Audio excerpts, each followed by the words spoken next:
What is going on, guys? Welcome back to another episode of the Red Sox franchise here on MLB 18 The Show. Today we're wrapping up our three-game series against the Oakland Athletics here at the O.Co Coliseum.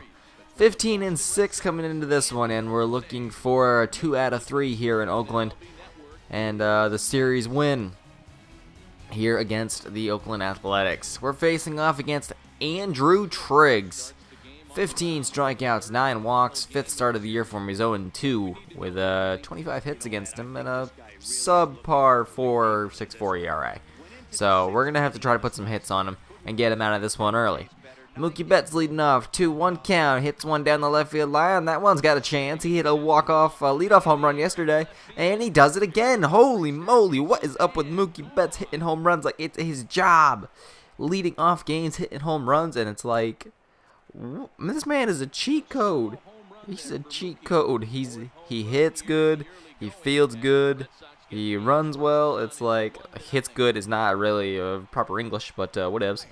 But we're winning 1-0 for David Price today, who is still recordless. Four starts so far this year. 2.22 ERA, 28 strikeouts and 2 walks. I can't get the man a win. Like anytime where he pitches and he pitches well, we're tied or something like that, or he just can't get the win, or he can't get the loss. It's like, man, just give the man a record. Get him some kind of win-loss record. He just struck out Jed Lowry, and he strikes out Stephen Piscotty to end the first inning for the Oakland Athletics, and this game is not a game of offense by any means.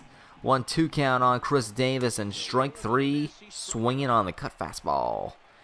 Got him. 3rd strikeout in a row for the Price man, for Davey Tinglefingers, as the Boston media and Barstool Sports is calling him lately because of his carpal tunnel. But the A's get their first hit of the day, and they have a runner on first now with only 1 out for Jonathan Lucroy. But he's window shopping at a fastball on the inside corner that got him looking for strike 3. And David Price is cruising here. Dustin Fowler pops it up to short. Xander Bogaerts there to make the grab on the infield, and that will end the second inning for the A's. Whatevs. Let's go to the top of the 4th now. Hanley Ramirez at the dish. He's working with a 9-game hitting streak. Make that 10 as it gets down, and we'll make its way to the wall for an extra base hit for Hanley Ramirez, looking to extend our lead here with 2 outs in the 4th. Triggs up to 40 pitches now, and that's the 5th double of the year for Hanley Ramirez. And like I said, it bumps his hitting streak up to 10 games on the young season so far. Here's Xander Bogaerts, back up the middle. Great play by Jed Lowry. Got him at first. No chance to score that runner from second base as we strain him there. Here's Pedroia now on a 2-2 count in the 5th inning, and it goes down the right field line. That's left field, whatever. Chris Davis over there to cut it off, but Pedroia's there with another 2-out double for us. We'll see if we can bring him home here and extend our lead. I don't really want to go this whole game 1-0. Christian Vasquez makes sure that doesn't happen, though, as he grounds out to first, and Olsen steps on the bag for the 3rd out of the inning. And now we are stranding more runners. 0-2 count on Marcus Semien. Swing and a miss. Strike 3 on the fastball down low. David Price cruising along here through 5 1/3. Facing Jonathan Lucroy. No, that's something Nunez. I still don't remember his first name. It's been 3 videos and I can't remember his first name. But he's getting the double here. And the real first scoring threat for... Wow, that was close. That was a close play over there. Renato. His name was Renato. So Renato Nunez gets the double, but Jorge Mateo strikes out, and David Price now 1 out away from stranding that runner at second base. Jed Lowry with a 1-1 count on him. Goes back up the middle. Probably should have dove there with Pedroia, and I probably should not have come up gunning home here because Jed Lowry gets the extra base and the run scores easily. But, yeah, so now they score a tying run in the 6th. David Price up to 66 pitches, so he will pitch a couple more innings as long as this doesn't boil out of hand. Piscotty back up the middle. We're playing a shift on the left side, so Pedroia's there. He makes the grab and throws on to first for the 3rd out of the inning. But the A's get 1 run and tied here in the 6th. We'll head to the 7th and hope for some offense. 1-2 count on Mitchie 2 bags, and like it happens every time I show him in an episode, make it 4 bags because he just hit another home run for us this I can't even describe Mitch Moreland. He's clutch. He hits home runs for me. He gets base hits when I need him.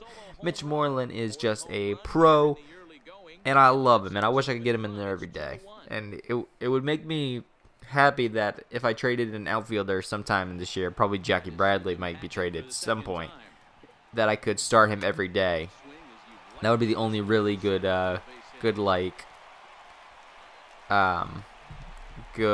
part about trading Jackie Bradley or an outfielder. But it definitely won't be Mookie or Benintendi or Martinez, so it's definitely got to be Bradley if we trade anybody. But they get a base hit, and we get a pop-out right away to end the 7th inning.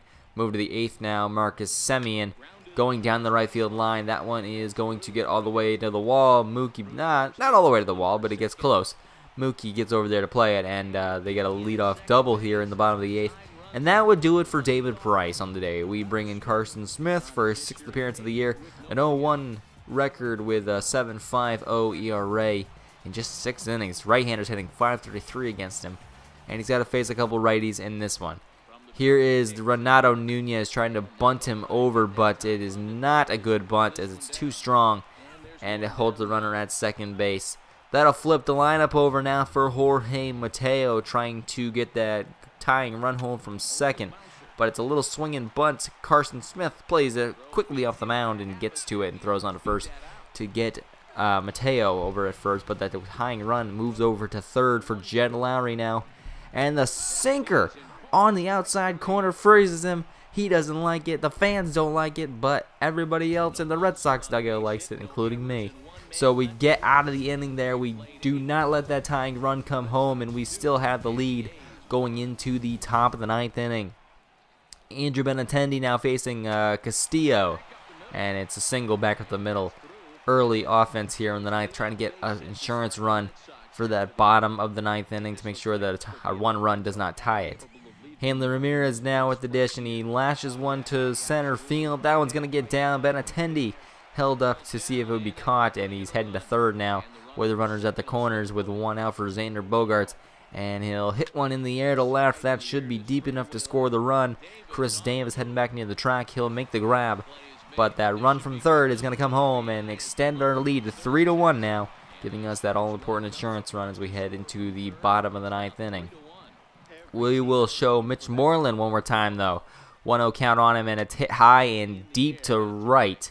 That one's back near the track, on the warning track near the wall, and it's caught. I thought we had another Mitch Moreland home run right there, but unfortunately, no such luck. So we head to the bottom half of the 9th now. Craig Kimbrell on the mound for his 11th appearance of the year, looking for save number 7. Kimbrell not really having the best year so far. 16 strikeouts. Lefties hitting 400 against him. Righties hitting 300. Stephen Piscotty puts one in the air out to right. Mookie Betts is there camped out under it for the first out of the 9th inning, and we are 2 outs away from taking this series. 2-1. Let's look at David Price's numbers there. 7 innings on the day, 6 hits, 1 run, 6 strikeouts for David Price. Back-to-back good days of good pitching for our top 2 pitchers there. Chris Sale yesterday with the great performance, and David Price in this episode. Chris Davis grounds out to third, put it on the 5-3 on your scorecards, and we're down to the final out of this game as it's Matt Olson here. 0-2 count on him, and that is a strikeout swing-in for the third and final out of this one. Red Sox win it 3-1, and we are victorious here in this series. Great performances by David Price in this one. Craig Kimbrell with the flawless 9th inning, and it was a good game for us. We got another home run from Mookie Betts. Got a home run from Mitch Moreland. And we didn't score a lot of runs, but when we did, they were on the long ball. And really, the long ball was the story of this series. And I'm glad to see that we're hitting some home runs here early on in the season. Last year the Red Sox really struggled to get home runs, and this year we're hitting a lot of them. So that is good. I'm glad to be out of this series against Oakland here. After that first game, I thought we were going to be in a little bit of trouble, but we come back, win the next 2. David Price finally gets his first win of the season, and now we will simulate 6 games here as we simulate 2 series against Tampa and Toronto, and we go 3-3.